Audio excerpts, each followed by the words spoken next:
जय श्री राधा मदन गोपाल, जय अद्वैत भट्ट, जय वृंदावन। हम इस समय वृंदावन के सबसे प्राचीनतम स्थान श्री अद्वैत भट्ट पर विराजमान।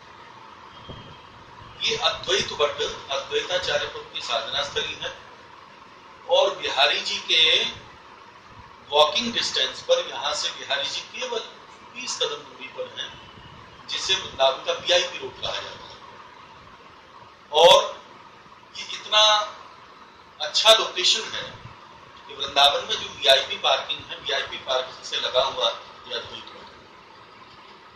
साथ ही ठाकुर जी की कृपा से मुझ दास को इस अद्वैत प्रभु के दिव्य स्थान की सेवा का सौभाग्य प्राप्त हुआ है और इस दास का नाम राजेश किशोर गोस्वामी है। श्रीमद् भागवत की कथाओं के साथ साथ विभिन्न ग्रंथों पर चर्चा करने का सौभाग्य इस दास को प्राप्त होता है। प्रायः वैष्णवगण इस दास के माध्यम से भगवत कथा का अनुष्ठान करते हैं। मेरा एक संक्षिप्त परिचय इसलिए भी बतलाना जरूरी है क्योंकि इस स्थान पर जब सेवा का सौभाग्य इस दास को प्राप्त हुआ है, मैं श्रीमद् चैतन्य महाप्रभु के जो 6 अनन्य पार्षद हैं, उन अनन्य पार्षदों में श्रील सनातन गोस्वामी पाद की 22वीं पीढ़ी है। आप कहेंगे कि सनातन गोस्वामी जी क्या विवाहित थे? अगर आप इस बात को शंका में ले जाएं कि सनातन गोस्वामी जी विवाहित थे या नहीं थे, आप कह रहे हैं कि आप सनातन गोस्वामी जी की वंश परंपरा में हैं। वंश परंपरा के हिसाब से तो सनातन गोस्वामी जी को गृहस्थ होना चाहिए, तब वंश परंपरा चलेगी। लेकिन सनातन गोस्वामी जी प्रचलित मान्यता के अनुसार विवाहित नहीं थे। लेकिन एक मान्यता है सनातन गोस्वामी जी विवाहित नहीं थे और एक मान्यता हमारे वैष्णव ऐसी भी है कि वो विवाहित थे। सनातन गोस्वामी जी के सुपुत्र का नाम, अगर वो विवाहित थे तो राजेंद्र गोस्वामी जी उनके पुत्र का नाम था। आप कभी राधा कुंड के दर्शन करने पधारे तो राधा कुंड में प्रवेश करते ही जो टेम्पो स्टैंड है, टेम्पो स्टैंड के दाहिनी तरफ एक राजेंद्र गोस्वामी जी की समाधि बनी हुई है। हमने ऐसी कथा अपने आचार्यों की, अपने पूर्वजों के मुख से श्रवण किए हैं कि राजेंद्र गोस्वामी जी इतने अद्भुत वैष्णव थे कि जब ब्रज वृंदावन का दर्शन करने के लिए पधारे और राधा कुंड के दर्शन करने के लिए जैसे ही वो भीतर प्रवेश करना चाहते थे, लेकिन राधा रानी की उत्कट विरह का चिंतन करते ही उनके हृदय में इतनी तीव्र ज्वाला हुई कि राधा कुंड के प्रवेश करने से पूर्व ही उन्होंने अपने शरीर का वहीं पर देहपात कर दिया। ये कथा भी आती है। अब रही दूसरी बात कि अगर सनातन गोस्वामी जी गृहस्थ नहीं थे तो ये वंश परंपरा कैसे चली?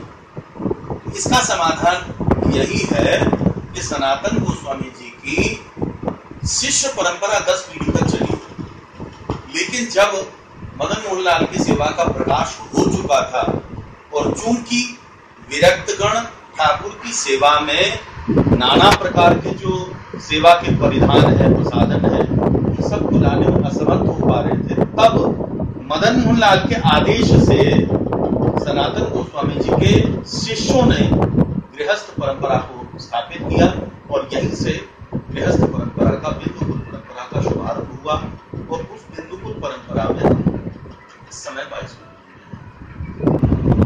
वृंदावन धाम के सबसे प्रथम आने वाले आचार्य श्री अद्वैताचार्य और उनकी साधना स्थली श्री अद्वैत भट्ट विषय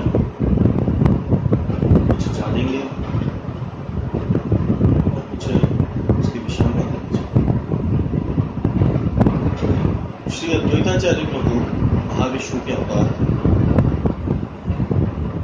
शिव और विष्णु जब दोनों तत्व मिलकर एक हुए तब श्री अद्वैताचार्य प्रभु का आगमन इस धराधाम पर। श्री अद्वैताचार्य प्रभु श्रीमद् चैतन्य महाप्रभु के आविर्भाव से पूर्व श्री वृंदावन धाम पर,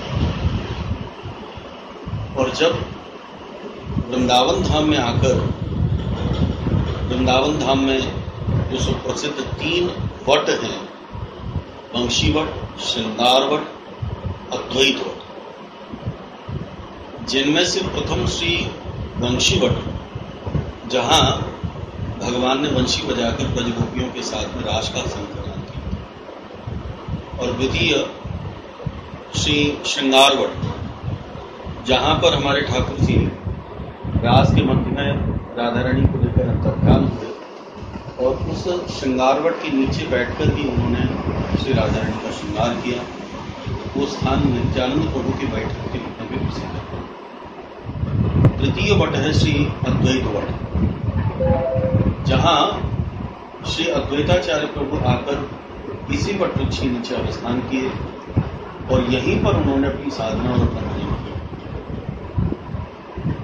इसी भजन के दौरान भगवान श्री कृष्ण के प्रपौत्र वज्रनाभ के द्वारा विनिर्मित 3 विग्रह, गोविंद, गोपीनाथ और मदन, जो कि रुक्मिणी जी के आग्रह पर वज्रनाभ ने अपने हाथों से बनाई थी, उनमें गोविंद देव जी का मुखारबिंद, गोपीनाथ जी का वक्षस्थल, मदन मोहन के चरण, और इन्हीं 3 विग्रहों में से एक श्री राधा मदन मोहन के विग्रह को यवनों के भय से कुछ भक्तों ने किसी अद्वैत वट के नीचे दबा दिया।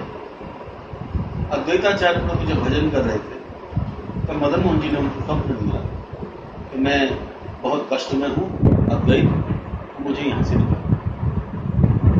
अद्वैताचार्य प्रभु ने जैसे ही प्रातः काल इस स्थान का उत्खनन किया, खुदाई करवाई, तब मदन मोहन लाल की का प्रकाश हुआ। मदन मोहन लाल की सेवा का शुभारंभ हुआ, श्री गणेश हुआ।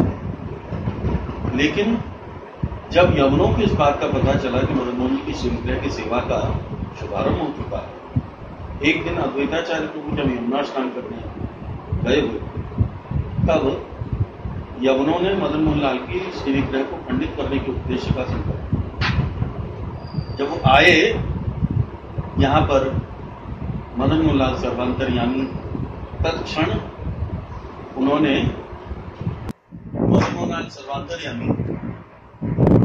यवनों का संकल्प जान लिया, जानकर एक भंवरे का रूप लेकर यमुना को पार कर मदन मोहन लाल को न पाकर बहुत देर तक घूमते रहे, जब न मिले चले। अद्वैताचार्य प्रभु जब यमुना स्नान से वापस पहुंचे, मदन मोहन को न पाकर इतने दुखित कि उन्होंने तत्क्षण संकल्प लिया कि मैं अपने प्राण त्याग दूं। तब मदन मोहन ने उनको आदेश दिया कि अद्वैत दुखी मत हो, मेरे एक नवीन रूप का दर्शन प्राप्त करोगे। तब वही मदन मोहन जी मदन गोपाल जी। ये घटना श्रीमद् चैतन्य महाप्रभु के आविर्भाव से पूर्व होती है। अभी तक भगवान के 24 अवतार में 23 अवतार हो चुके हैं बुद्ध तक, लेकिन अद्वैताचार्य प्रभु जी ने जब उस समय की परिस्थिति देखी, परिस्थिति के अनुसार भगवान के अवतार का आना जब बहुत जरूरी समझा, तब यहां से उनको जाना था शांति पुरुष चैतन्य महाप्रभु के अवतार के लिए। लेकिन मदन मोहन जी ने उनको मना कर दिया, वृंदावन परित्यज्य वाल्मीकि अपना गच्छति। अद्वैत में वृंदावन छोड़कर एक पैर भी आगे। बोले प्रभु मैं किसके पास छोड़कर जाऊं?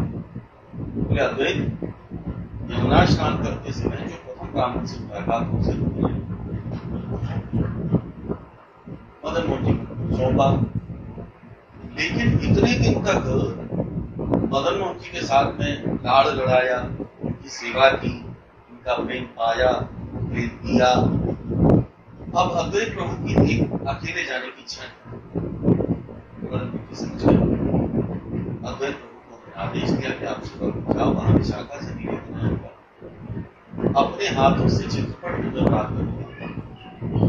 अद्वैत प्रभु को ठाकुर जी का चित्रपट विशाखा सखी का बनाया हुआ सेवा को प्राप्त, और उसी चित्रपट से उन्होंने वर्तमान में जो अद्वैत पट में श्री राधा मदन गोपाल जी हैं, उन मदन गोपाल जी को अद्वैत प्रभु ने विशाखा सखी के बनाए हुए चित्रपट से प्रकट करके स्थापित किया, और स्वयं उनकी प्रतिष्ठा की, स्वयं उनकी सेवा की। इस दृष्टिकोण से वर्तमान में जो अद्वैत पट के लाडले ठाकुर श्री राधा मदन गोपाल जी, वो अवतार श्री अद्वैताचार्य के सेवित, प्रतिष्ठित और प्रकटित ही है। लेकिन मदन मोहन और मदन गोपाल जी के साथ गाढ़ बनाकर अद्वैत को यहाँ से श्रीमद चैतन्य महाप्रभु के उद्देश्य से, अवतार के उद्देश्य से चित्रपट को अपने साथ शांतिपुर ले गए। आज भी शांतिपुर में मदन गोपाल जी की अब परवर्ती काल में श्री कृष्णदास कविराज गोस्वामी जी ने चैतन्य चरितामृत की रचना भी यही की। कविराज गोस्वामी जब अथर्व हो चुके थे, 82 वर्ष की जन्म की अवस्था हो गई और आंखों ने देखना बंद कर दिया, शरीर काम नहीं करता था, फिर भी ठाकुर जी का आदेश हुआ कि श्रीमद चैतन्य महाप्रभु के चरित्र का प्रकाश जन जन और घर घर में प्रतिष्ठित हो, इसके लिए तुम्हें महाप्रभु के इस चरित्र का गान सरल भाषा में करना पड़ेगा।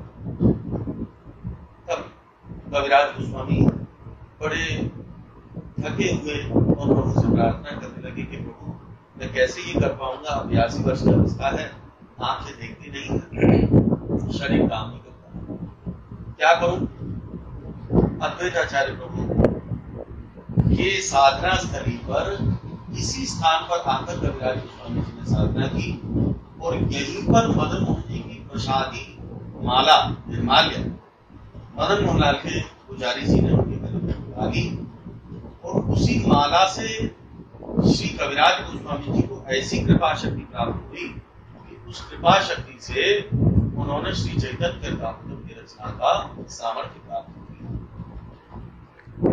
परवर्ती काल में श्री अद्वैताचार्य प्रभु के दशम पुरुष श्री विजय कृष्ण गोस्वामी, जो महाप्रभु के अवतार माने जाते थे, जिनकी जटाएं चरणों को स्पर्श करती थी और हरिनाम के समय खड़ी हो जाया करती थी, इसलिए उनको जटिया बाबा कहा जाता था। ऐसे श्री महाप्रभु के अवतार विजय कृष्ण गोस्वामी के साथ यहाँ पर वर्तमान में श्री विजय कृष्ण गोस्वामी जी एवं उनकी पत्नी माया जी की, ये यहाँ का संक्षिप्त इतिहास है। लेकिन विशेष रूप से मैं आप सबको एक बात अवश्य बताना चाहूंगा कि श्री अद्वैताचार्य प्रभु को हमारे वैष्णव लोग गौर आना ठाकुर कहते हैं, जिन्होंने भगवान को भी इस विशेष कली में अवतार लेने को बाध्य कर दिया। क्यों कि जब बुद्ध तक के सारे अवतार हो चुके थे और एकमात्र कल के अवतार का आना शेष है, अद्वैत प्रभु को यह अनुभव हुआ कि इस समय भगवान का आना बहुत जरूरी है। लेकिन आए कैसे? अद्वैत प्रभु ने इसी अद्वैत वट के नीचे साधना करके राधा कृष्ण की युगल कृपा शक्ति प्राप्त की, जिस युगल कृपा शक्ति के बल पर उन्होंने राधा कृष्ण के युगल स्वरूप श्रीमद चैतन्य महाप्रभु को अवतार करने की कृपा शक्ति प्राप्त की। मेरा दृष्टिकोण और मेरा विचार यही कहता है कि अगर अद्वैताचार्य प्रभु ने यहाँ आकर साधना की और यहाँ युगल कृपा लाभ आया, तब श्रीमद चैतन्य महाप्रभु का अवतार हुआ और तब श्रीमद चैतन्य महाप्रभु के 6 पार्षदों ने 6 पार्षदगणों ने इस वृंदावन का प्रकाश किया, तीर्थ का उद्धार किया और आज हम जिस ब्रज वृंदावन का आनंद ले रहे हैं, ये आनंद हमको तभी प्राप्त हुआ जब अद्वैत प्रभु ने यहाँ पर साधना। तो मेरा ऐसा मानना है कि ये अद्वैत वट केवल एक साधारण वट वृक्ष नहीं है, अद्वैताचार्य प्रभु की साधना स्थली तो है ही, साथ ही साथ अद्वैताचार्य प्रभु की साधना से ये स्थान एक तरह से हम सब गौड़ियों का ये उद्गम स्थल है, ये गौड़ियों का रचना स्थल मान लीजिए, यहीं से गौड़िया संप्रदाय का उद्गम हुआ, ओरिजिन से अद्वैताचार्य प्रभु की साधना स्थली के साथ साथ की विशेषता यहाँ से जुड़ी है। और भक्ति रत्नाकर में ऐसा लिखा हुआ है कि इस अद्वैत वट का जो एक बार भी दर्शन कर लेता है उसका पुनर्जन्म नहीं होता। सबसे पहली बात एक तो वृंदावन धाम, जहां स्वयं ठाकुर जी प्रेम मूर्ति होकर भी इस वृंदावन में आकर उन्होंने प्रेम की प्राप्ति करी। सुखदेव स्वामी ने भागवत में कहा, वृंदावनम गोवर्धनम यमुना पुलिनानि च दीक्षा सीतुत्तमा प्रीति राम माधव योग। जब कृष्ण बलराम गोकुल का परित्याग करके वृंदावन की तरफ आए हैं, यहीं पर आकर उनको उत्तमा प्रीति की प्राप्ति हुई है, जो साक्षात प्रेम की मूर्त विग्रह है। ऐसे भगवान को भी जब यहाँ पर आकर प्रेम मिलता है, उस वृंदावन धाम की ये हृदय स्थली है अद्वैत। हमारे वृंदावन का जो योग पीठ है, उस योग पीठ में जो अष्टदल कमल में मध्य भाग पर युगल सरकार विराजमान है, वो स्थान अद्वैत वट ही है। पूरे वृंदावन की योग पीठ का ये मध्य स्थल है, ये हृदय स्थल है। यहीं पर श्री राधा गोविंद जो चैतन्य चरितामृत में कविराज गोस्वामी जी ने इस श्लोक को उद्धृत किया है, दिव्यत वृंदारण्य कल्पकुमाधर श्री श्री रमणरत्नाकार सिंहासनस्थौ श्रीमद् राधा श्रील गोविंद देवो प्रेष्ठाली दिव्य रत्न सिंहासन पर राधा गोविंद विराजमान है। वो स्थान कोई और नहीं, हमारे वृंदावन की योग पीठ का हृदय स्थल, मध्य स्थल, ये अद्वैत है। ये हमारे अद्वैत का एक संक्षिप्त इतिहास है। आप सब वैष्णवों से मेरा एक विशेष आग्रह है कि आप सब वृंदावन धाम में जब भी आवे तो अपने समस्त इष्ट मित्र परिवारों को और अपने बंधु बांधवों को इस स्थान के विषय में अवश्य बताएं, जिससे इस प्राचीन स्थान के दर्शन लाभ करके आप भी पुण्यवान बने और आपका जीवन विवादनीय बने। ऐसी हमारी आकांक्षा है। आप सबसे हमारी राधे राधे।